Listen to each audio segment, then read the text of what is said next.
तो आज की क्लास में हम बात करने वाले हैं रेगुलेशन ऑफ कार्डियक एक्टिविटी। इसमें क्या लिखा है, normal activity of the heart are regulated intrinsically auto regulated, यानी जो हार्ट की एक्टिविटी है वो ऑटो का मतलब खुद से रेगुलेट होती रहती है by specialised muscle nodal tissue, यानी कुछ स्पेशल टाइप की मसल्स होती हैं, नोडल टिश्यू होते हैं।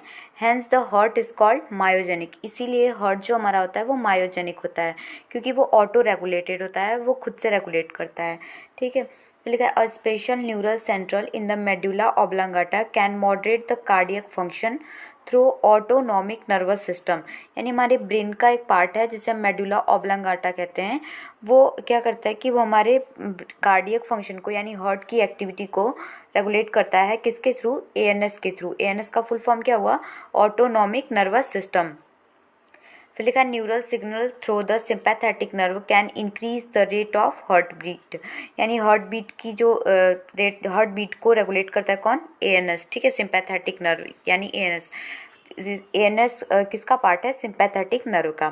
फिर लिखा the strength of ventricular contraction and thereby the cardiac output. On the other hand, sympathetic neural signal, another component of NS, decrease the rate of heartbeat. और जो parasympathetic nervous system है, जो NS का दूसरा component है, वो क्या करता है? हार्ट बीट को डिक्रीज करता है। Speed of conduction of action potential and thereby the cardiac output. Adrenal medullary hormone can also increase the cardiac output, adrenal medullary hormone जो है वो इंक्रीज करता है कार्डियक आउटपुट को। बात करते हैं डिसऑर्डर ऑफ सर्कुलेटरी सिस्टम की। तो सबसे पहला है हाइपरटेंशन, यानी हाई ब्लड प्रेशर को हम हाइपरटेंशन भी कहते हैं। लिखा है hypertension is a term for blood pressure that is a higher than normal, यानी नॉर्मल प्रेशर जो होता है 120/80 से। In this measurement 120 mmHg। mmHg क्या है? क्योंकि प्रेशर की यूनिट होती है, ठीक है, millimetre of mercury pressure is the systolic और पंपिंग प्रेशर, यानी 120 जो है वो सिस्टोलिक प्रेशर है, तो 80 वाला क्या हो जाएगा? ये डायस्टोलिक को रिप्रेजेंट कर, ये नॉर्मल पोजीशन को डेनोट कर रहा है। ठीक है, फिर लिखा है और resting pressure if repeated check of blood pressure of an individual is 140/90, यानी यहाँ पे देखिए क्या हो रहा है कि 120 से इंक्रीज हो गया, ये 140 हो गया, 80 से इंक्रीज हो गया क्या हो गया? 90 हो गया। तो ये क्या हो गया? प्रेशर इंक्रीज हो गया है, चीज बढ़ गया है, तो इसे हम क्या बोल रहे हैं? हाइपर बोल रहे हैं। ठीक है, तो ये ब्लड प्रेशर क्या हो सकता इंडिकेट कर रहा है कि ब्लड प्रेशर हाई है, इसे हाइपरटेंशन कहते हैं। ठीक है, फिर वही लिखा है it show hypertension high blood pressure lead to heart disease and also affect viral organ like affect vital organ like brain and kidney. फिर बात करते हैं कोरोनरी और डिजीज की, आर्टरी डिजीज की।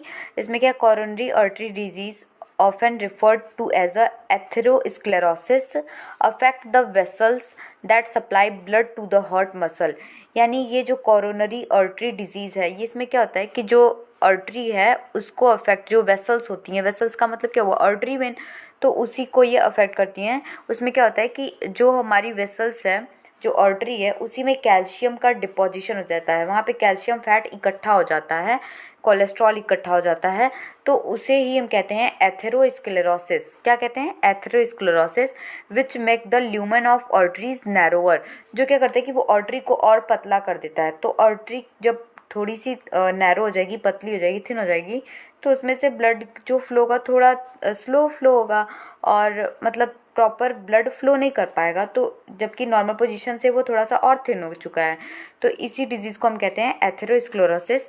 इसमें क्या होता है कि इसमें डिपॉजिट हो जाता है कैल्शियम, फैट या कोलेस्ट्रॉल। बात करते हैं एंजाइना की।